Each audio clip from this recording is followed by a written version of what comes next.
the correct types and accurate quantities of materials required both for polling and to have adequate time to address and rectify the same before polling day.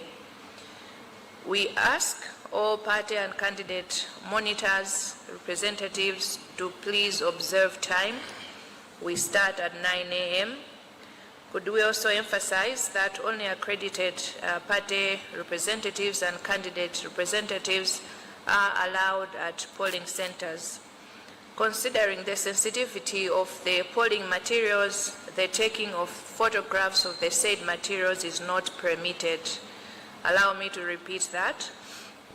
Considering the sensitivity of the polling materials, the taking of photographs of the same is not permitted.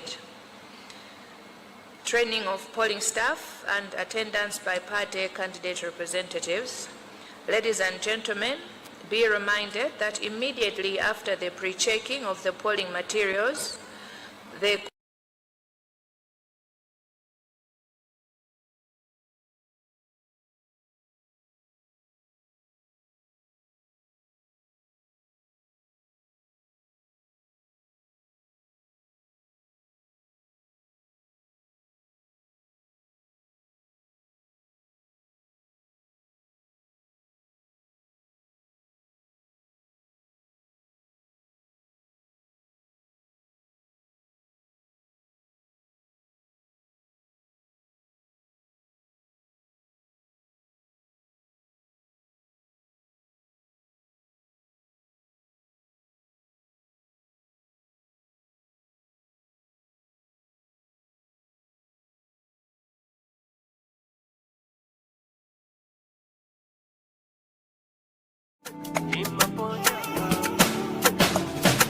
ikoza kusintha zinthu voti yanga. Bungwe loyendesa zisankho la Malawi Electoral Commission MEC likudziwisa anthu onse kuti kuponya voti pa chisankho chachikulu ndi lachiwiri pa 16 Septemba kuyambira 6 koloko mmawa mpaka 4 koloko masana. Onse amene 4 koloko idzawakwanire ali pa mzere sadzabwezedwa ndipo adzavota. Oyenera kukaponya voti ndi omwe analembetsa mukaundula wa voti pokonzekera chisankho cha 2025. Onse amene sanalembetse voti sakawalola kuponya voti. Kumbukirani kutenga chiphaso chanu chovotera popita kukavota. Ngati chinatayika, tengani chiphaso chanu chaunzika. Ngati ziphaso zanu zinasowa, kutayika, kung'ambika, musadandaule. Pitanibe kumalo omwe munalembetsera voti ndipo ogwira ntchito ya chisankho akayang'ana dzina lanu mkaundula wa voti. Dzina lanu likakapezeka adzakulolani kuti muponye voti. Chonde dziwani kuti kutsimikizira mayina mukaundula wa voti kukayamba ndi kuyika chala chanu pa makina amene akaonetsa. Polling staff of the commission, including temporary polling and logistics support like drivers, members of state security agencies deployed to polling stations by the Malawi Electoral Commission. Allow us to emphasize that these are state security agencies deployed by the Commission and not any other security personnel. Number 3 is accredited and designated representatives, also known as party monitors of political parties or candidates. For a person to vote elsewhere, for this category of persons to vote elsewhere, they need to apply in advance to the constituency returning officer where the center they will vote at is located. Upon verification, they will be issued with an authorization certificate, otherwise known as Form 29, which they must present along with their national ID and voter registration certificate to the presiding officer on polling day. We emphasize that authorization to vote elsewhere should be obtained from the respective constituency returning officer, where the applicant will be working on polling day. All applicants will be required to present their national ID and their voter registration certificates during the application process. Applications to vote elsewhere should be made before 6 p.m. tomorrow, Monday, 15 September. No application will be entertained beyond this time. All applications to vote elsewhere should be made by the individual. Party leaders or anyone else is not allowed to apply on behalf of someone else. The authorized voters will be allowed to vote first with the rest of the polling staff when the polling stations open at 6 a.m. on polling day. This is to allow polling staff, security, and party and candidate representatives to vote and then continue with their respective roles. Those voting elsewhere will be entitled to vote in all the three elections: presidential, parliamentary, and local government. Any attempt by unqualified persons to apply or to use this authorization will constitute a serious electoral offense. Ladies and gentlemen, allow us now to talk about the areas where elections will not take place following the suspension of elections or uncontested elections. On 16 September, we have 3 elections taking place at the same time, as we all know: presidential, parliamentary, and local government. However, we have some areas where 1 or 2 of the 3 elections are not taking place, and we want to clarify that this does not mean that the unaffected election is also suspended. People will still have to go and vote for an unaffected election. So be kindly informed and guided that everyone will have to go and vote, because the presidential election is still taking place in all the areas where either the parliamentary or local government election has been suspended. Areas where the elections have been affected are as follows. In Chilobwe constituency, in Lilongwe District Council, the parliamentary and local government elections will not take place in the entire constituency. Only the presidential election is taking place.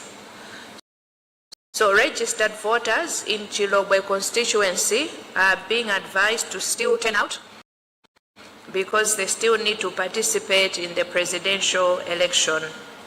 Luntha West constituency, Luntha District Council, the parliamentary election will not take place following the death of a candidate, but the presidential and local government elections are still proceeding. In Sanama Ward, Lilongwe Demera constituency, the local government election will not take place because there is an uncontested winner, but the presidential and parliamentary elections will still take place. In Situ Ward, Chinchi South constituency, the local government election will not take place following the death of a candidate, but the presidential and parliamentary elections will still take place. Migongo Ward, Mangochi North East constituency, the local government election will not take place following the death of a candidate, but the presidential and parliamentary elections will still take place. Luwinga Ward, Zuzu City North, the local government election will not take place following the death of a candidate, but the presidential and parliamentary elections will still take place. Chirunga Ward, Zomba City North, Zomba City Council, the local government election will not take place following the death of a candidate, but the presidential and parliamentary elections will still take place. As we approach polling day, one of the greatest threats to the integrity of the electoral process is the spread of fake news and misinformation. In today's digital era, false information can be manufactured and shared instantly through social media platforms, online blogs, and informal community networks. If left unchecked, such misinformation can create confusion, erode public trust, and ultimately undermine the credibility of the elections. We are therefore urging all stakeholders, including political parties, candidates, and members of the public, to exercise caution and verify any information before sharing it. Journalists and media houses in particular are reminded to cross-check with official sources before publishing or broadcasting any election-related stories. At this point, allow us to make a special appeal to the mainstream media. You must not remain silent in the face of fake news and misinformation. If you see misleading content circulating, counter it with facts and balanced reporting. Your voice is critical in clarifying the truth and ensuring that Malawians are not misled. By being proactive, the media can act as a shield against the spread of disinformation and, most importantly, as a guardian of our democratic values. Allow us now to give an update and a reminder on the registration statistics as we appeal for a high turnout on 16th September. Ladies and gentlemen, as we go to the polls on Tuesday, we wish to remind the nation that the total number of registered voters stands at 7,203,390, out of which 3,088,670 are male and 4,114,720 are female. During voter registration, the Commission also voluntarily captured disability profiles of registered voters to assist in planning for polling logistics.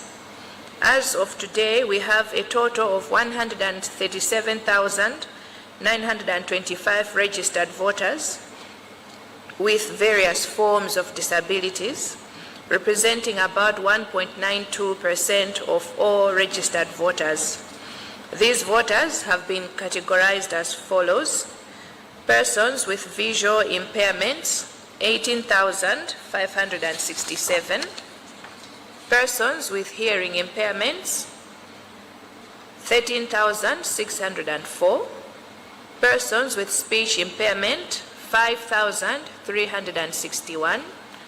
Persons with upper limb disabilities, 2,531. And persons with other forms of disabilities, 101,981. As we move towards polling day, the Commission is making a strong appeal to all registered voters to come out in large numbers and cast their ballots, because this was the ultimate desire of all who were campaigning. Elections are not just a right, they are also a responsibility that we owe to ourselves and to the future generations. High voter turnout strengthens the legitimacy of our leaders and reinforces the collective voice of the Malawian people. We are therefore urging every eligible registered voter to prioritize voting on polling day before attending to any other commitments. Allow us now to talk about biometric voter identification on polling day. Ladies and gentlemen, polling day is not just the most visible part of the electoral process. It is the most sensitive. It is the point at which everything that we have worked for, the planning, registration, the stakeholder engagements, the nominations, to name a few, culminates in the act of voting. Therefore, ensuring that only eligible voters cast their ballots and that they do so only once is paramount to the credibility of the election. It is for this reason that the Commission has made the strategic and necessary decision to introduce biometric voter identification devices for the 2025 general election. On polling day, a voter will present either their voter registration certificate or national ID. Then they will be asked to place their finger on the biometric voter identification device, which will scan and match their fingerprint with the biometric database. If a match is found, the voter's identity will be confirmed.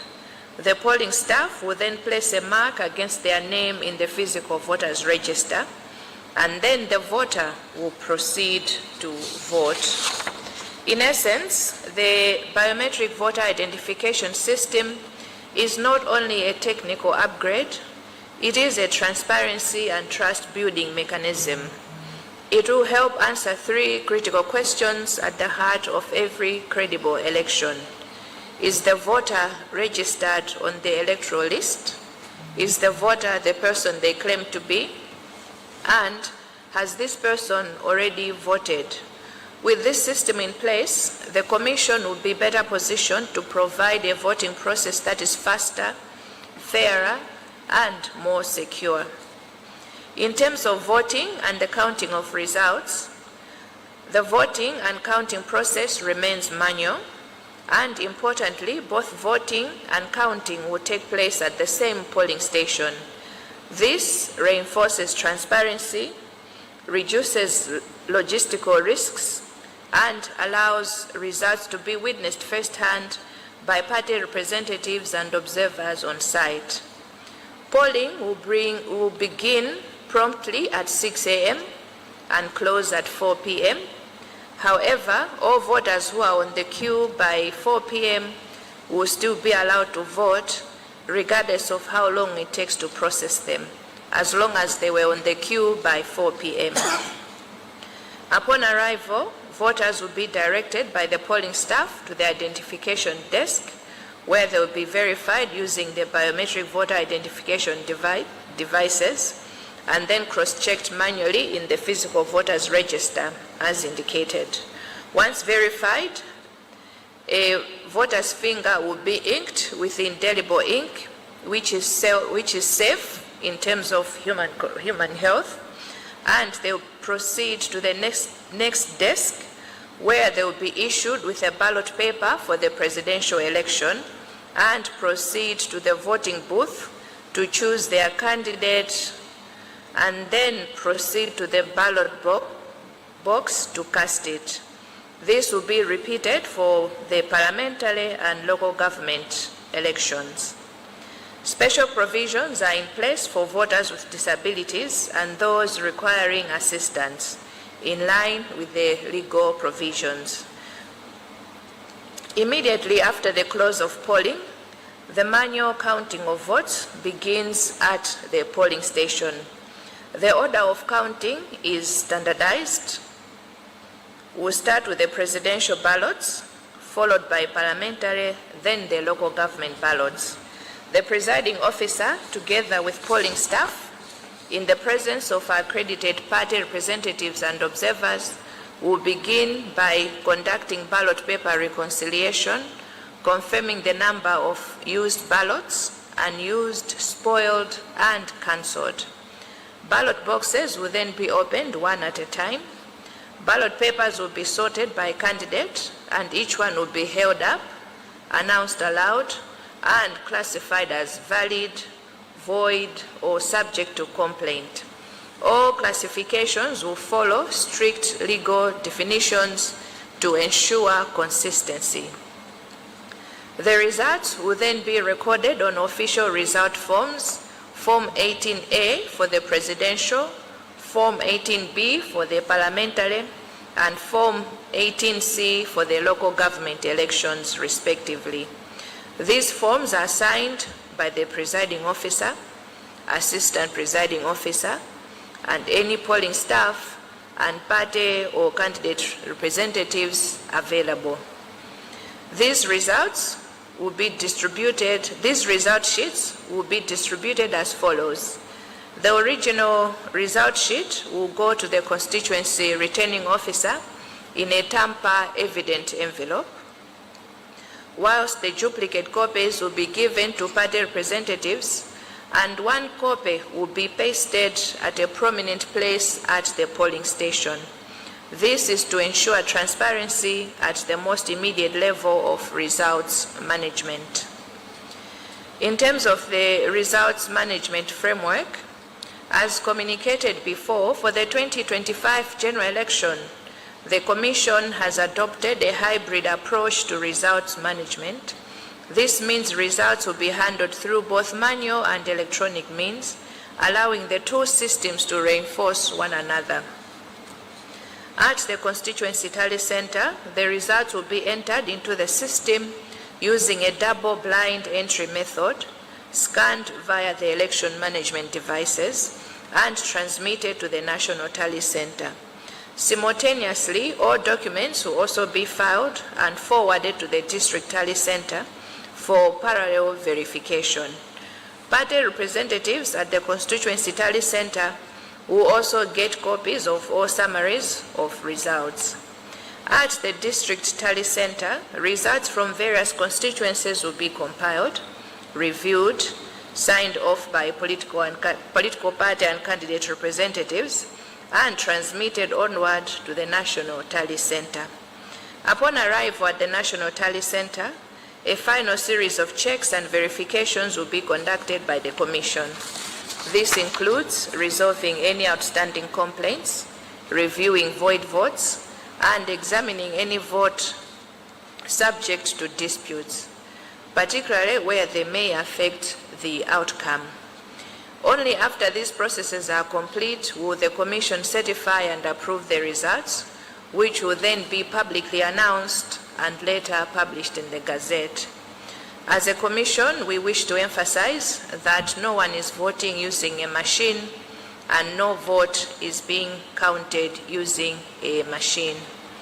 As I conclude, allow me on behalf of the Commission to assure all Malawians that the Malawi Electoral Commission will continue to share electoral information through the radio, TV programs, and also will be live streamed on our digital platforms. These programs have been designed to allow you to engage directly with the Commission officials. You can tune in, call during the live shows, or send your questions and comments through messages. We encourage every Malawian to take advantage of these platforms to stay informed and seek clarity on any issue relating to voting and results management. God bless you all as you prepare to go to the polls on 16 September. Thank you.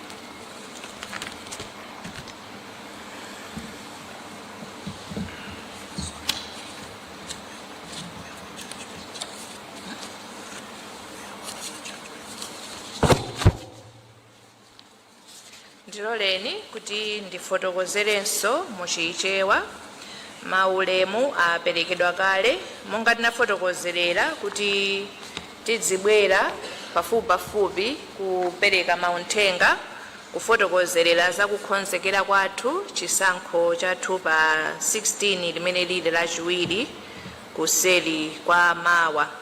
Choyamba tifotokozerere za ndondomeko yogawa katundu komanso kutumiza anthu ogwira ntchito kumalo oponyera voti. Bungwe la MEC likupitiriza kugawa katundu kupita kumalo oponyera voti, ndipo madera ambiri ntchito imene yagwirika lero, ndipo katundu ndi anthu ogwira ntchito afika. Malo ochepa ndi amene sanalandire katundu wawo, ndipo tikuyembekezera kuti alandira usiku uno. Timati tikumbutsenso atsogoleri onse azipani ndi opikisana nawo owayimirira pa chisankho ichi. Ndipemepo ndibwerenzenso bungwe loyenera kubwera kumalo onse oponyera voti kudzaonerera nawo ntchito yotsimikizira katundu amene walandiridwa. Ntchito amene anayikidwa kuti adzagwirako ntchito pa tsiku loponya voti ndi kukaonerera nawo mwambo umenewu. Pamalo onse oponyera voti, mkulu oyendetsa chisankho pamalowo adzatsegula katundu yense amene walandiridwa kuphatikizirapo ma ballot paper kuti atsimikizire kuti katundu ameneyi ndi olondola komanso mulingo ndi okwanira. Izi zonse timapanga kuchitira kuti ngati pangakhale vuto mwachitsanzo kuti kwapita katundu ochepa kapena olakwika, tikhale ndi nthawi yokwanira kukonza zimenezo tsiku loponya voti lisanafike. Chonde atsogoleri gwirani nthawi iyi chifukwa ife ntchitoyo tikayamba 9 koloko mmawa ndipo sitikadikira munthu. Titsimikize pamenepa kapena titsindikize kuti oyenera kubwera ndi oyimirira zipani kapena oyimirira makandideti okha amene apatsidwa chilolezo motero. Amayi ndi abambo, mawa tikangomaliza ntchito yotsimikizira katunduyi pamalo aliwonse oponyera voti pakachitika maphunziro a anthu ogwira ntchito pomwepo. opangitsa maphunziro amenewa akakhala wamkulu woyendetsa zisankho pa mzere uliwonse pamene pakachitikire voti kapena tinene kuti presiding officer. Pofuna kuthandiza oyimira zipani komanso makandidate awo oyima pawokha, bungwe loyendetsa zisankho likawalola iwowa ma representatives kapena ma monitor kukaonerera nawo maphunziro amenewa. Ngati kungafunike transport kapena chakudya, azipani akasamalira ndipo akakhonza ndondomeko zimenezi okha. Timafuna titsindike kuti zakufunika kwa maphunziro amenewa. Nthawi zina mavuto amene timakumana nawo amakhala chifukwa chakuti oyimirira makandidate kapena azipani amene atumizidwa sanaphunzitsidwe choncho samadziwa ndondomeko ya chisankho. Mwachitsanzo pa zisankho za mbuyomu takhalapo ndi mavuto ndi anthu amenewa amene amafuna kuti adzikaona nawo pamene oyendetsa chisankho akuthandiza munthu ofuna chithandizo kamba kaulumali kuponya voti komanso kuti kodi wachonga poyenerera. Izi ndizotsutsana ndi malamulo chifukwa zimaulula chinsinsi cha voti. Choncho tipemphe ndithu kuti azipani komanso makandidate tengeranipo ni mwayi pa mpato umene wa MEC yapereka ndi kuwalimbikitsa mamonita anu kuti apezeke ndithu ndipo akakhalepo nthawi ya maphunziro. Tifotokozerepo za kuvotera malo ena kwa anthu amene adzakhala kugwira ntchito ya chisankho. Izi takhala tikukamba ndithu masiku apitawa koma mutilole kuti tibwerenze kuti tonse tikhale kuti tikumvetsetsana ndithu. Monga tikudziwa, nyumba ya malamulo inakumana mwadzidzidzi kumene inakambirana ndi kuvomereza lamulo limene likulola anthu ena kuti akavotere kumene adzakhala kugwira ntchito pa tsiku loponya voti, angakhale kuti kumeneku si kumene iwowo analembetsera. Lamulo limeneli sili kuvomereza kapena sili kutanthauza matransfer. Magulu amene ali ololedwa kuponya voti kwina kodi ni ndani? Amayi ndi abambo, dziwani kuti ndi magulu atatu okha amene akuloledwa ndi lamulo ili kuti angathe kuponya voti kumene akugwira ntchito. Gulu loyamba ndi anthu ogwira ntchito ku MEC kuphatikizirako omwe tinawalemba pa nthawi ya chisankho yokha. Achiwiri ndi achitetezo kuchokera ku Malawi Defence Force, Malawi Police Force, Malawi Prison Service komanso ku immigration, koma akhale kuti ndi amene MEC yawatumiza kukagwira ntchito ya chisankho. Achitetezo amene angapezeka kugwira ntchito pa tsiku limeneli koma sikuti atumizidwa ndi MEC, iwowa sali oyenerera kuti alandire chilolezo chokaponyera voti kumalo kwina. Achitatu komanso omaliza ndi oyimira zipani komanso makandidate azipani amene mayina awo anaperekedwa kuti akagwira ntchito pa tsiku loponya voti pa polling station kapena pa constituency tale center kapena pa district tale center. Apapa tinenetse kuti commission ilibe dongosolo yovomerezera oyimira makandidate kapena zipani oyendayenda m'malo oponyera voti. Onse amene azipani kandi opikisana nawo akuonza kuti mamembala awo azidzayendera anthu awo adziwe kuti sakuyenekera kufika pa malo oponyera voti. Ngati akufuna kuyankhula ndi anthu akumane nawo pa mtunda wa 100 meters kuchokera kumalo oponyera voti, ndipo iwowa sangapatsidwe chilolezo chokaponyera voti kumalo kwina. Titsindikenso kuti ngakhale magulu amenewa akuloledwa kukaponyera voti kumene akugwira ntchito, akuyenera kukhala kuti analembetsa mukaundula wa voti. Ngati sanalembetse sangaloledwe kutenga chilolezo choponyera voti kwina. Ndiponso dziwani kuti kuyesera kufuna kuponya voti pamene simunalembetse ndi mulandu. Mwina nkumafunsa kuti kodi kokapemphera ndi kutenga chilolezo kundikutiko. Amayi ndi abambo, anthu onse amene akufuna kutenga chilolezo akuyenera kupita kwa constituency returning officer akudera limene adzagwireko ntchito pa tsiku loponya voti. Apapa timvetsetsane bwinobwino, chilolezo chikukatengedwa ku constituency kumene mukagwira ntchito pa tsiku loponya voti osati kumene munalembetsera voti. Mamonita apa district tale center akatenga chilolezo kwa district commissioner kapena CEO wa konsolo imeneyo. Masiku opemphera chilolezo.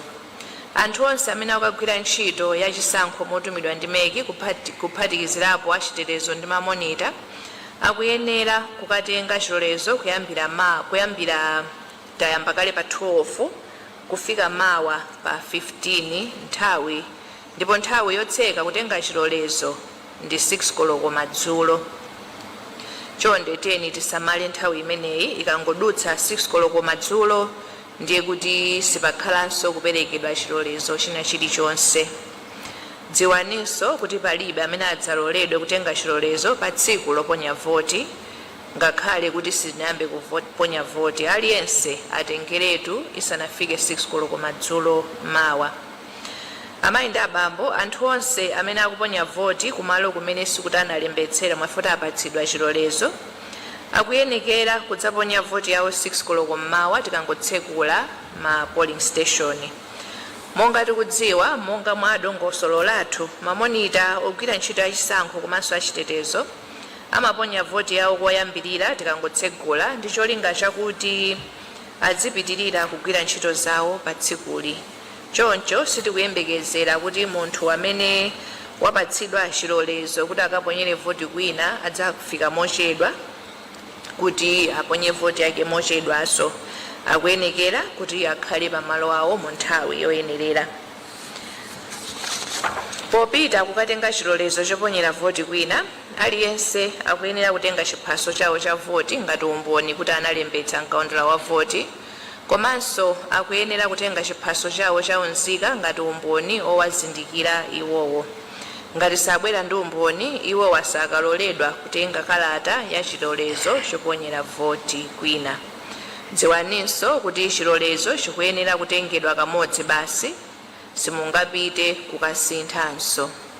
Choncho pamene mukupita kukatenga chilolezo, khala notsimikizika ndi cholinga chakuti pasakhale kusintha kwina.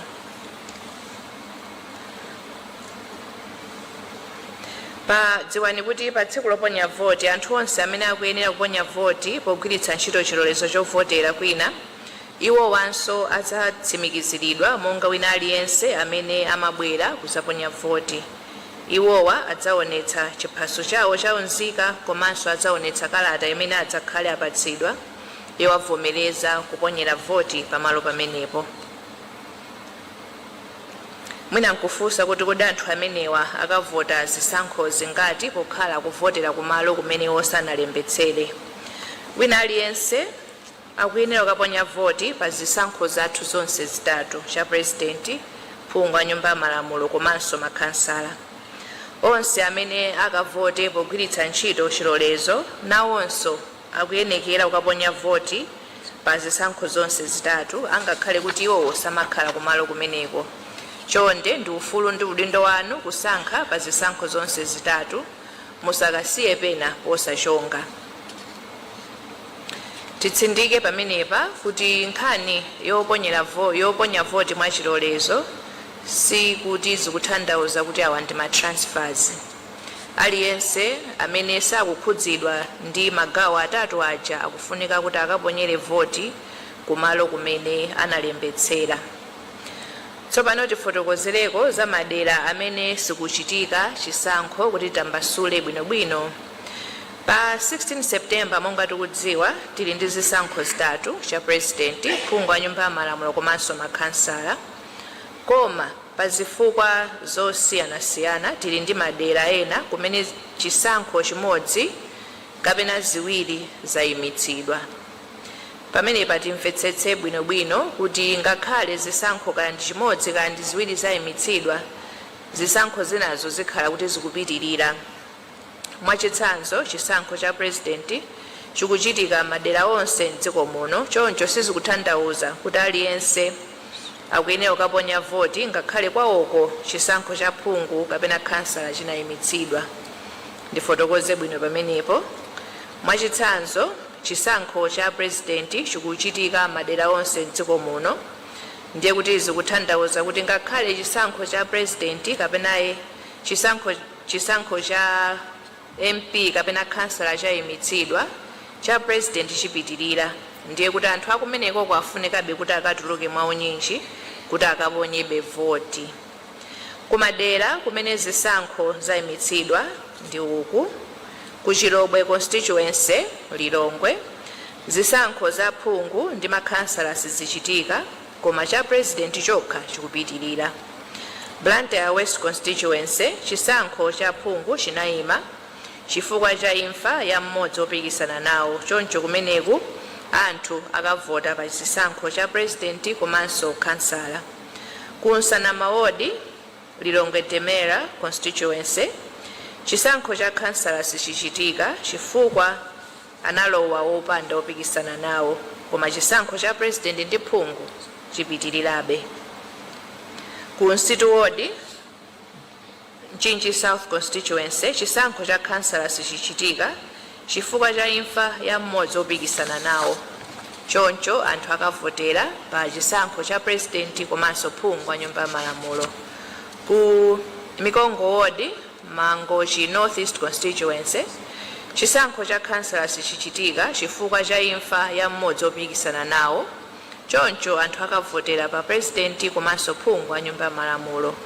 Luwinga ward Zuzu City North constituency, chisankho cha kansala sichichitika chifukwa cha imfa ya mmodzi opikisana nawo, choncho anthu akavotera pa president komanso phungu a nyumba ya malamulo. Chilunga ward Zomba City North Zomba City Council, chisankho cha kansala sichichitika chifukwa cha imfa ya mmodzi opikisana nawo, choncho anthu akavotera pa president komanso phungu wa nyumba ya malamulo. Tikambe tsopano za kufalitsa nkhani zabodza komanso zopanda umboni. Pamene tikuyandikira tsiku lovota amayi abambo, chinthu chimodzi chikupereka chiopsezo pa ndondomeko ya chisankho ndi nkhani zabodza kapena tinoti zongopeka. Munyengo ino ya makina intaneti, nkhani zabodza zimafala mwachangu kudzera m'masamba amchezo ndi magulu ena pa intaneti, ndipo ngati sizinawunikidwe zimatha kubweretsa chisokonezo komanso kuchotsa chikhulupiriro cha anthu mukayendetsedwe ka chisankho. Tikupempha onse okhudzidwa ndi ndondomeko ya chisankho komanso amalawi onse kuti tiyeni tikhale tcheru kutsimikizira ngati nkhani zomwe tamva zili zoona tisanagawire kwa ena. Atola nkhani komanso anzathu nyumba zowulutsa mawu, tikukumbutsani kuti muzikhala tcheru kuwunika komwe kwachokera nkhani ina iliyonse musanayitsindikize kapena kuwulutsa nkhani zokhudzana ndi zisankhozi. Pakali pano timafuna tipemphe manyumba ofalitsa nkhani kuti mukhale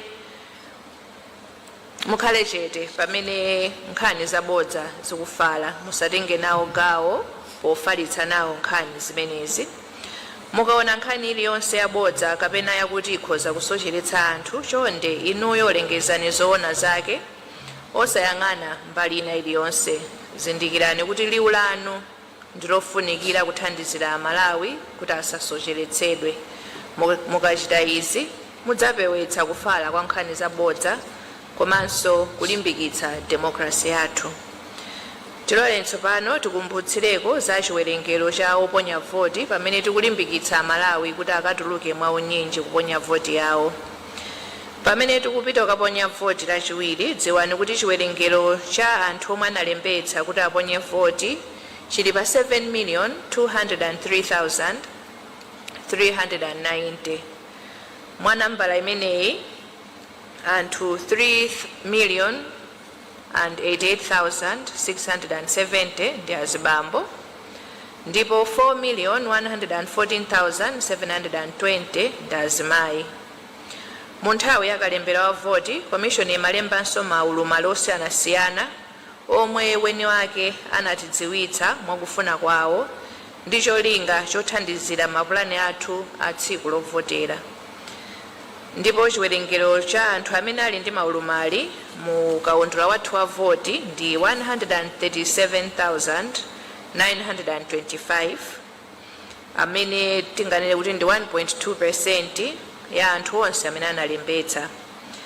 Ndipo anthu amenewa zili motere: anthu amene ali ndi ulumali osaona 18,567, osamva 13,604, osalankhula 5,361, osayenda 2,531, ndipo maulumali osanasiyana 101,981. pamene tikuyandikira tsiku loponya voti, komishoni ikumema anthu onse amene analembetsa mkaundula wa voti kuti abwere mwawo nyinji kuti adzaponye voti yawo, chifukwa ichi ndi chokhumba cha onse amene amapanga kampeni. zisankho si ufulu chabe, komanso ndi udindo omwe tili nawo kwa ife amene ndimu, kwa ife eni, komanso mibado imene ikubwera kutsogolo. kuchuluka kwa chiwerengero cha oponya voti kumasonyeza kuvomerezeka kwa utsogoleri. chonde amayi ndi abambo, komishoni ikupemphani wina aliyense amene analembetsa kuti mukayambe mwaponya voti pa 16 Septemba musanayambe kugwira ntchito zina ndi zina pa tsiku limeneli. tikambepo za kuponya voti komanso kuwerengetsera zotsatira. amayi ndi abambo, timafuna tidziwitse kapena kukumbutsira mtundu wa Malawi kuti kuponya voti ndi kuwerengetsera kwa zotsatira sikunasinthe. ndondomeko zake zili monga kale, kuti zonse zikakhala zapamanja. palibe kugwiritsa ntchito makina aliwonse kuponya voti kapena kuwerengetsera. kuwerenga zotsatira kudzachitika pamalo omwewo pamene voti idzachitikire. palibe ballot box yomwe idzasunthidwe pamalo oponyera voti isanawerengedwe. amayi ndi abambo, kuponya voti kudzayamba 6 koloko mmawa ndipo tidzatseka 4 koloko masana. anthu onse amene ikamati 4 koloko ikuakwanira ali panzere, iwowa sadzabwenzedwa, adzaloledwa kuponya voti. koma amene adzabwere nthawi ya 4 koloko itadutsa, amenewa sadzalola nawo panzere ndipo sadzaponya voti. tiyeni tigwire nthawi iyi 6 koloko mmawa kutseka 4 koloko madzulo. dziwani kuti bungwe la MEC layika makina pamalo oponyera voti ndi cholinga chozindikira komanso kutsimikizira kuti munthu amene wabwerayo ndi amene analembetsadi mkaundula wa voti. tinenetse kuti makina amene wasovotera ayi, koma tikufuna kuti okhawo amene analembetsa mkaundula wa voti ndi amene aponye voti, komanso akaponye voti kamodzi kokha, osati akhale kuthekera kuponya voti kawiri mwachinyengo. dziwani kuti ulendo uno kudzindikira ndi kutsimikizira ovota kukhala mu njira ziwiri, pamakina monga tafotokozera, komanso kaundula wathu wa papepala. dziwaninso kuti mamonitors pani nawonso adzakhala nawo kaundula wa papepala pamene azikatsimikizira anthu amene akubwera kudzavota. amayi ndi abambo, akakakutsimikizirani kuti munalembetsa mkaundula wa voti, mukaloledwa kupita pa desk yachiwiri pamene mukanyike chala chanu cha mkombaphala mu inki, ndipo tili kulimbikitseni kuti inki imene siyoopsa pa moyo wa munthu. choncho musakavutike kukayichotsa, imachoka yokha ndi nthawi. mukanyika chala chanu mu inki, mukapita pa desk ina pamene akakupatseni ballot paper yoyamba ya president. mukatenga ballot paper, mukapita mukanyumba komata kaja kuti mukasankhe president pochonga kapena kudinda mukabokosi ka munthu amene mukufuna. kenako kupinda ndi kuponya ballot box. pamenepa titsindike kuti chonde tikachonge kapena kudinda mosamala ballot paper yathu ya president potili ndi makandidate ambiri, maboksi aja ndi ocheperako pang'ono. ndiye tiyeni tikadinde mosamala, tikadinde mkati mwa mizere kapena kuchonga mkati mwa mizere, chifukwa tikakatuluka ikakhala kuti ballot paper ija ikakhala kuti ndiyowonongeka sikawerengedwa. titsindike pamenepo, tiyeni tikadinde kapena kuchonga mosamala mkati mwa mzere. mukakamaliza pa president, mukapanganso chimodzimodzi pa chisankho cha phungu kenako cha kansala. mukatero ndiye kuti mwamaliza, ndipo mukanyamuka kumapita ku nyumba mumakayembekezera zotsatira. amayi ndi abambo, monga tafotokozera, kuwerengera mavoti kukachitika pamalo pomwepo pamene voti yachitikira. tikakatha kuponya mavoti ma ballot box onse atatu akanyamulidwa ndikulowa mkalasi ya pamalo pomwepo kuti kuwerengera kukayambike. Kuwerengera kukayamba ndi ballot box ya president, ndipo akakamaliza akayenera kusayinirana, ndipo aliyense akatenga nawo zotsatira kuti akapereke kwa amene awatuma.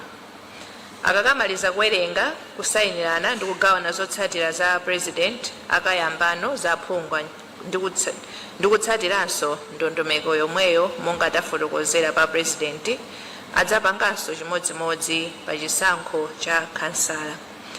Pamapeto azonse oyendetsa zisankho adzatenga zotsatira ndi kupita nazo constituency tale center kumene kuwonkhetsera kukayambike. Tifotokoze pamene tupita komaliza zakatumizidwe ka zotsatira za zisankho. Amayi ndi abambo, monga takhala tikufotokozerera kwa nthawi, zotsatira zonse zikayenda pamanja komanso zikatumizidwa pamakina. Zotsatira zochokera pamalo oponyera voti zikakafika ku constituency tale center ndi kumene akayambe kuwonkhanitsa komanso kuzilowetsa m'makina. Koma dziwani kuti zonse zimene akawonkhanitse pa constituency tale center, mamonita onse akasayiniranso ndi kutenganso zawo, chimodzimodzi akakafikanso ku district tale center.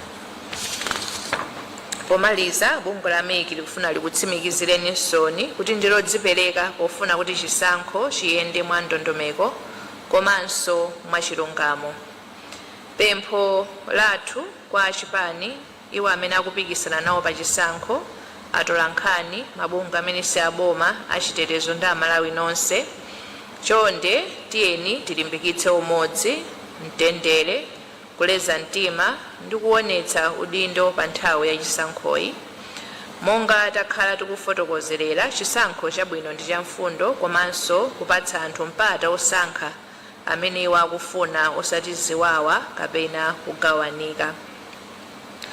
Titsimikizirenso kuti tipitiriza kupereka mauthenga achisankho ku mawayilesi, kanema komanso masamba amchezo pofuna kuti aliyense amvetsetse bwinobwino ndondomeko zonse za chisankho ndipo ulendo utiyendere chimodzi. Ambuye akudalitseni nonse. Zikomo kwambiri. Zikomo kwambiri wa pampando wa Biometric, Justice Ntalimanja, potipasira uthenga umene ukhuza kukonzekera chisankho chimene chichitike pa 16 September wiki ino. Pa nthawi ino, amayi ndi abambo, ndi nthawi yoti tipereke mpata kwa atolankhani kuti afunse mafunso. Choncho tapempha atolankhani onse amene ali ndi mafunso kuti abwere kutsogolo kuno. Zikomo kwambiri.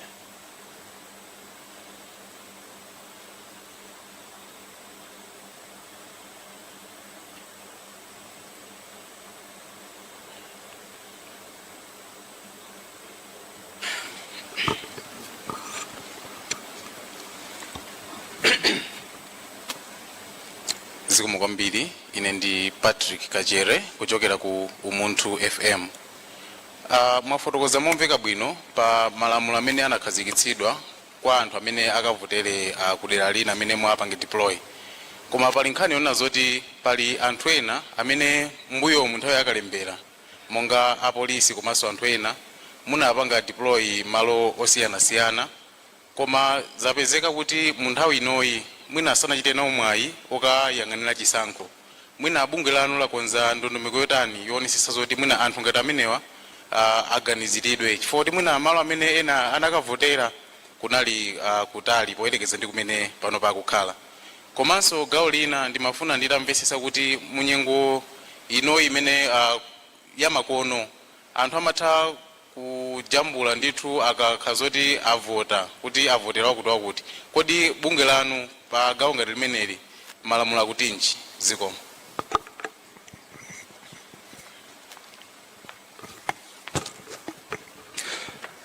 Madam Chair, in Johannes Mumba, TVN Radio, komanso television. Ndimafuna ndingomvetsetsa, of course mafotokoza nkhani yokuza kutumiza zotsatira kuti izikhala bwanji makamaka nkhani yokuza kugwiritsa ntchito makina komanso mwina pamanja. and mafuna nditafesera kuti kodi pali kuthekera kuli konse kunena kuti mwina zosatira zoti zatumizidwa pamanja ndi zamakina kusiyana pali kuthekera kumeneko I just want to understand on that. Thank you.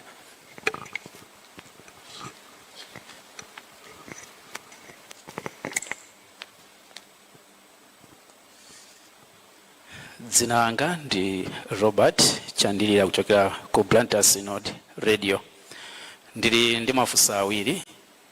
Funso loyamba mwafotokozapo kuti pali malo ena amene zisankho pa September pano mwina sizichitika. Ndiye mwina ngati bungwe la MEC sindizoti mwakonza kuti mwina zisankho zimenezo zingathe kuzachitika masiku ake ati potengera kuti pamene zisankho zichitika pa 16 aphungu ena kapena makhansala madera ena akhale akupanga zitukuko pamene mwina madera enawo akhale sizikuchitika motero. Funso lachiwiri mwafotokoza kuti pali anthu amene ali ndi maulumali osiyanasiyana osachepera 137,000. Ndiyeno mkatikatimo muli ena amaulumali oti mwina sangathe kapena ali ndi vuto la kumva. Ndiye timafuna tingodziwa kuti ngati bungwe la MEC potengera mwina ndi anthu ana amene mwatumiza madera osiyanasiyana amene anthu akavotere, kodi anthu amenewa kapena bungwe lanu lili ndi kuthekera kotani, lili ndi upangiro otani kuti aliyense amene ali ndi vuto la ulumali akathe bwinobwino. Funso lomalizira masiku ano anthu akuchuluka nzeru, anthu ena mwina amaganizo oyipa, zipangizo zimene zikhale zogwiritsidwa ntchito kuti anthu mwina akavote ndi zina zotero mwina ndi security feature yotani imene impangitse kuti ngakhale ndi maganizo osokonekera komano inuyo muzakhalebe ndi zisankho zimene zatuse zotsatira mwamba. Zikomo kwambiri.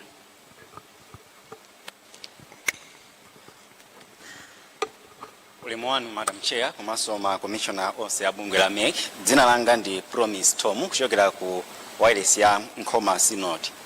Funso langa ndilokhudzana ndi madera amene mwalengeza kuti mwina sikuchitika zisankho pa zifukwa zosiyanasiyana zimene mwapereka. Koma timafuna timve ngati mwina mwalandira gamulo la bwalo la milandu kuchokera ku wadi ya Chinthembwe ku Ngala constituency kuti amanena kuti kumene kuso ngati bungwe la MEC simuyenera kuti mukuchititseko chisankho chifukwa chonena kuti pali ziwiri zitatu zimene anapeza kuti ndi zolakwika maka zokhudzana ndi mmodzi mwa amene amafuna kupikisana nawo pa udindo wa kansala. Sili kudziwa ngati pafika nthawi ino mwalandira gamulo limenelo ndipo mutipo chani pamene tasamwina ndi tsiku limodzi kuti anthu akaponye voti. Zikomo kwambiri. Zikomo kwambiri. Pa nthawi ino ndikupempheni wa pampando wa bungwe la MEC kuti muyankhe mafunso amenewo. Zikomo.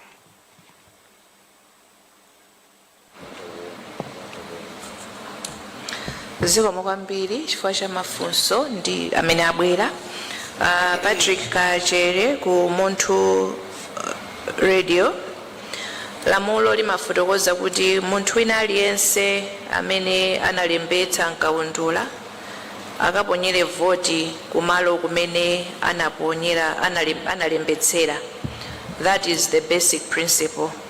Amendment imene yachitika kulola magawo atatu aja is an exception to the general rule.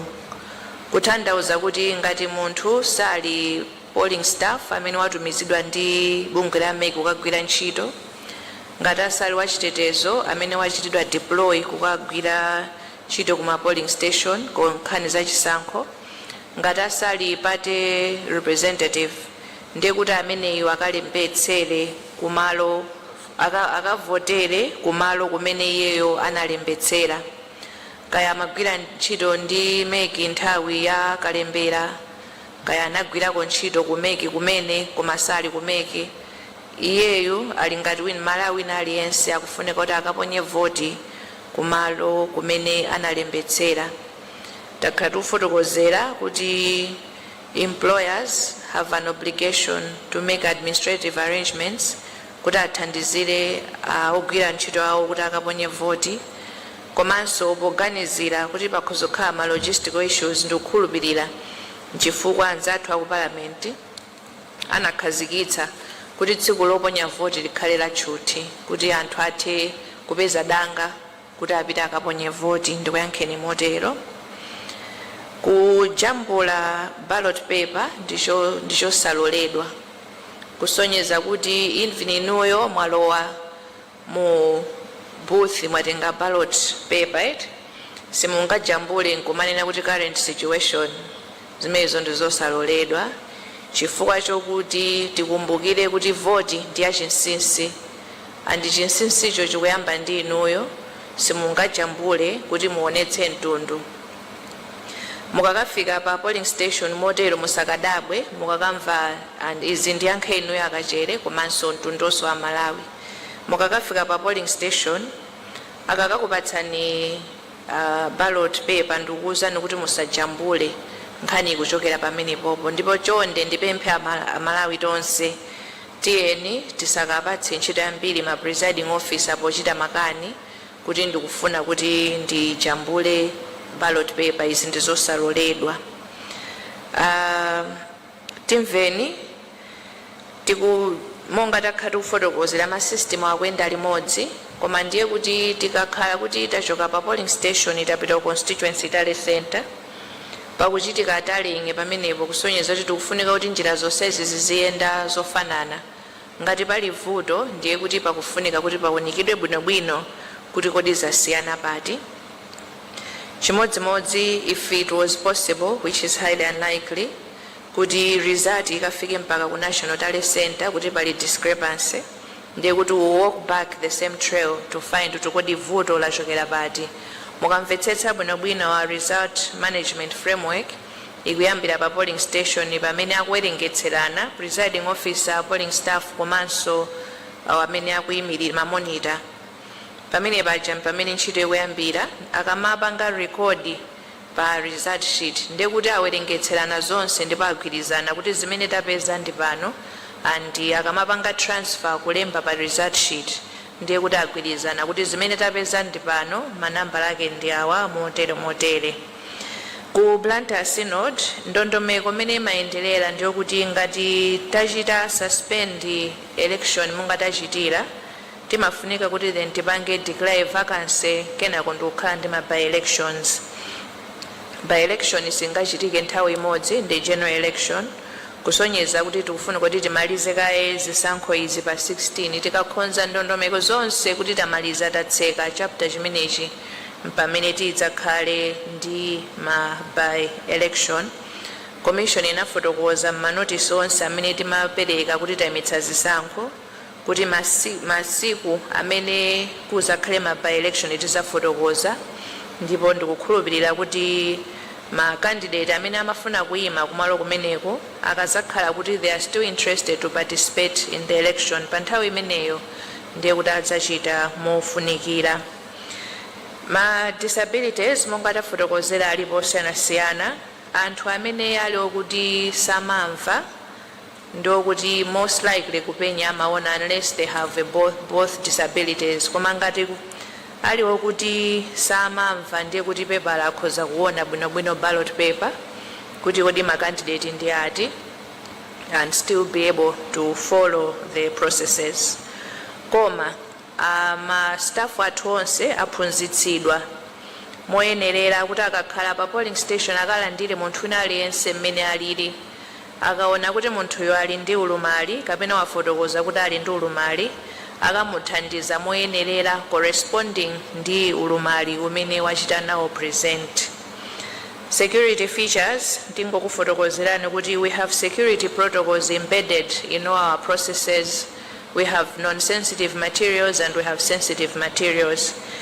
Ma sensitive materials ali ndi security zawo. Our system has its own security because we know the election ikufunika kuti ikhale credible at the end of the day, and one of the features that will contribute to the credibility is kuti ma processes onse ayenda bwino without compromise. Mwafunsafunso kuti kwatuluka chigamulo kwa achindembwe, we are yet to get the judgment, koma malingana ndi commission imene imachitira nthawi zonse tiwerenga judgment yo ndikutsatira zimene zafotokozeredwa malingana ndi imene malamulo alili komanso with the position of the commission. Zikomo kwambiri.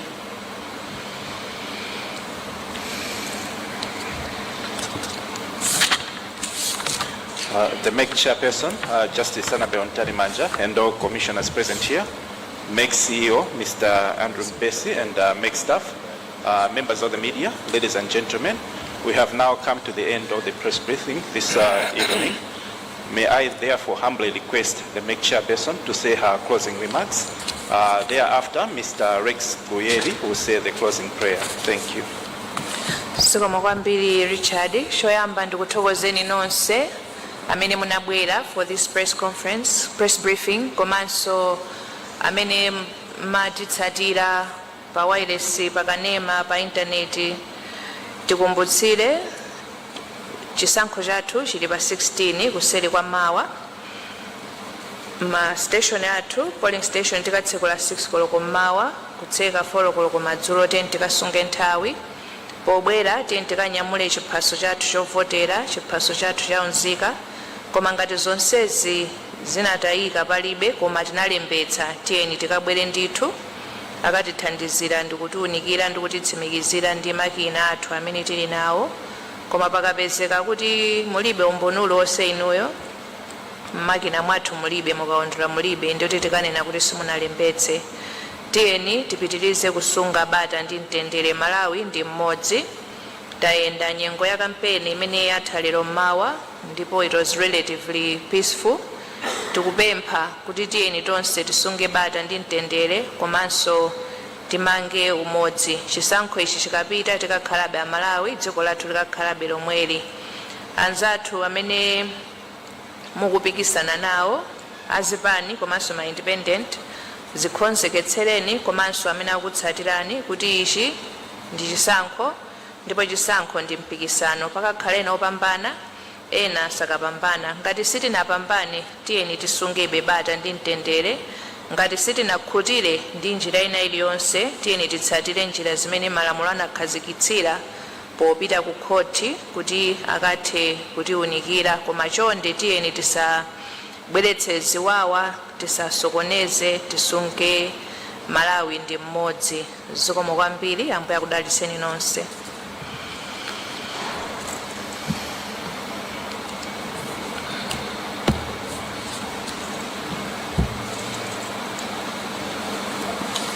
Tipemphere. Dzina la Atate ndi la Mwana ndi la Mzimu Woyera, Mulungu mmodzi. Tidzanso pamaso pano kuyamika ndi kuthokoza chifukwa cha msonkhano wa atolankhani umene tinali nawo, komanso kuti mwakhala nafe, mwatitsogolera kutinso mauthenga onse amene apampando Malawi Electoral Commission anatikonzera aperekedwa.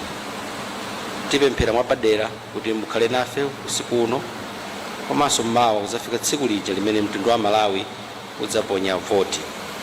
Tipemphera zonsezi kudzera m'dzina la mwana wanu Yesu Khristu Ambuye wathu. Amen.